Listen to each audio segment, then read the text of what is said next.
ليش أني بطلت أستخدم مزيلات التعرق من الأسواق وقمت أسويه بالبيت؟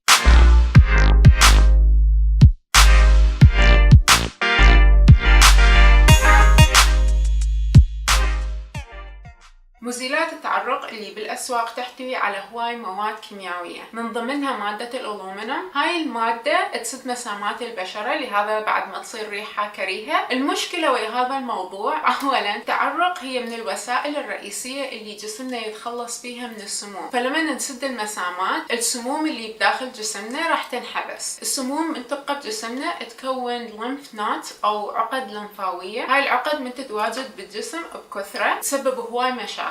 المشكلة الثانية انه الجلد يمتص اي شيء احنا نخلي عليه، ومن ضمن الألومنيوم، وهاي المادة تتواجد بالجسم بنسبة معينة تسبب العديد من المشاكل، من ضمنها تأثر على عمل الكلية. لهذا هنا بأمريكا منظمة الصحة تفرض على الشركات انه يخلون تحذير على العلبة للناس اللي عندها مشاكل بالكلية. والأكثر خطورة من كل هذا انه الألومنيوم والبارابنز اللي هي هم مادة ثانية مو بس مزيلات التعرق، وإنما أغلب مواد التجميل، من ضمنها المرطبات، الحمر، أصباغ الأظافر وغيرها. اثنيناتهم يخربطون هرمونات الجسم، وخصوصا هرمون الاستروجين، وهاي المشكلة هي واحدة من مسببات سرطان الثدي، الله يبعدكم ان شاء الله. طبعا هاي المادة، مادة البارابنز، من المواد اللي منظمة السرطان الثدي الأمريكية مسوي عليها تحذير، وتنصح بتقليل استخدام أي مادة تحتوي عليها.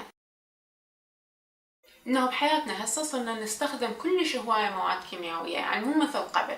يعني من الصابون للشامبو، المواد التجميل، المنظفات اللي نستخدمها بالبيت. هاي طبعا بغض النظر عن التلوث الخارجي اللي احنا ما شاء الله هسه كلش زايد عندنا. فنصيحتي لكم بنات انه تقللون من استخدام المواد الكيميائية بقدر المستطاع. طبعا اذا تستخدموها قليل ما حتأثر. وهسه اذا تحبون تتعلمون شلون تسوون مزيل التعرق بالبيت، تعالوا وياي وراح اشوفكم شلون تسوونه. حنحتاج نص كوب زيت الجوز، ربع كوب نشا، ربع كوب بودرة الصودا، علبة فارغة، ملعقة كبيرة من الشمع، إذا الجو حار عندكم ضيفوا ملعقتين، زيت شجرة الشاي لقتل البكتيريا، وزيوت عطرية من اختياركم. أول شي نذوب زيت الجوز ويا الشمع. هاي العملية تاخذ عدة دقائق، بس هني سرعتها للفيديو.